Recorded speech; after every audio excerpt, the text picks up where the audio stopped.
आणि जगामध्ये ज्या खेळाला आंतरराष्ट्रीय दर्जा आहे तो क्रिकेट खेळ। गेल्या वेळेला सुद्धा या ओझरली गावात झालेल्या मर्यादित षटकांच्या क्रिकेट सामन्यांना मी भेट दिली आणि आज सुद्धा आई गावदेवी स्पोर्ट्स ओझरली यांच्या विद्यमाने 2025 चा गावदेवी चषक सुरू आहे। प्रोप्रायटर योगेशजी मागे, कुकसे भिवंडी आणि ग्रामस्थ मंडळ ओझरली यांच्या माध्यमातून क्रिकेट हा खरं तर इंटरनॅशनल गेम आहे आणि तो जगामध्ये प्रत्येक देशात, प्रत्येक गावामध्ये, खेड्यामध्ये, पाड्यामध्ये खेळला जातो आणि त्या माध्यमातून अनेक प्रकारचे खेळाडू तयार होतात। खरं तर भरत दळवी युवा विकास मंच मुरबाड विधानसभा यांची एक धारणा आहे की मुरबाड, कल्याण आणि बदलापूर मधले 12 खेळाडू आपल्याला निवडायचे आणि ते IPL टीमच्या माध्यमातून वर पाठवायचे आणि त्या दृष्टिकोनातून भविष्यामध्ये आपण क्रिकेट या खेळाकडे लक्ष देणार आहोत। खरं तर ओझरली गावचं हे मैदान खूप मोठं मैदान आहे आणि टिटवाळ्यापासून काही अंतरावरच हे मैदान आहे। या ठिकाणी या चषकाचे सगळे आयोजक इथे उपस्थित असलेले आमचे सन्माननीय बाळारामजी फिरंगणे असतील, पोलीस पाटील असतील, गावातील सर्व ग्रामस्थ असतील।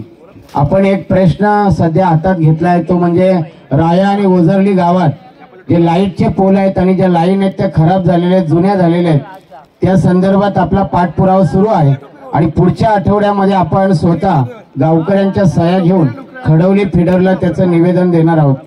त्याचप्रमाणे या गावात जसं क्रिकेटचं मोठं मैदान आहे तशाच प्रकारचं मैदान मुरबाड विधानसभा मतदारसंघातल्या प्रत्येक गावामध्ये व्हावं अशी आपली इच्छा आहे।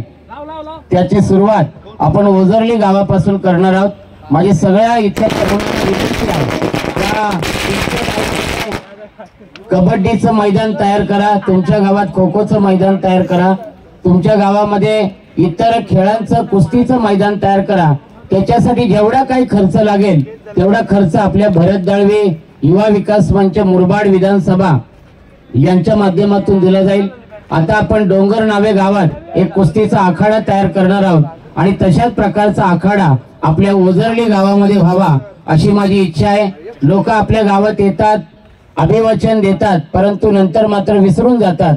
परंतु गेली 5 वर्ष या मतदारसंघामध्ये भरत दळवी युवा विकास मंच मुरबाड विधानसभा यांचं काम सुरू आहे आणि भविष्यामध्ये या ओझरली गावामध्ये सुद्धा चांगल्या प्रकारचे कार्यक्रम आणि उपक्रम राबवण्याचा आपला प्रयत्न असणार आहे। मी पुन्हा एकदा आई गावदेवी चषकाला सगळ्या खेळाडूंना, या ठिकाणी सगळं सहभागी झालेल्या ठाणे जिल्ह्यातल्या शहरी भागातल्या, ग्रामीण भागातल्या सगळ्या खेळाडूंना माझ्या ओझरली गावाच्या वतीनं या ठिकाणी मनापासून शुभेच्छा देतो आणि भविष्यामध्ये हे मैदान आणखी कसं दर्जेदार होईल, या मैदानाचं नाव महाराष्ट्रात आणि जगाच्या नकाशावर कसं जाईल यासाठी आपला प्रयत्न असणार आहे।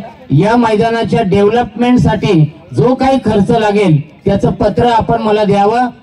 जो काही खर्च असेल तो आपल्या मंचच्या माध्यमातून दिला जाईल। मग स्टँड उभारायचा असेल किंवा कॉमेंट्री बॉक्स तयार करायचा असेल किंवा खेळाडूंना उभं राहण्यासाठी जागा असेल, स्वयंसेवकांसाठी जागा असेल, त्यासाठी आपण नक्कीच त्या ठिकाणी मदत करण्याचा प्रयत्न करणार आहोत। पुन्हा एकदा माझ्या मंचच्या वतीनं मला आपण निमंत्रित केल्याबद्दल आपल्या खेळाडूंना शुभेच्छा देतो आणि थांबतो। धन्यवाद।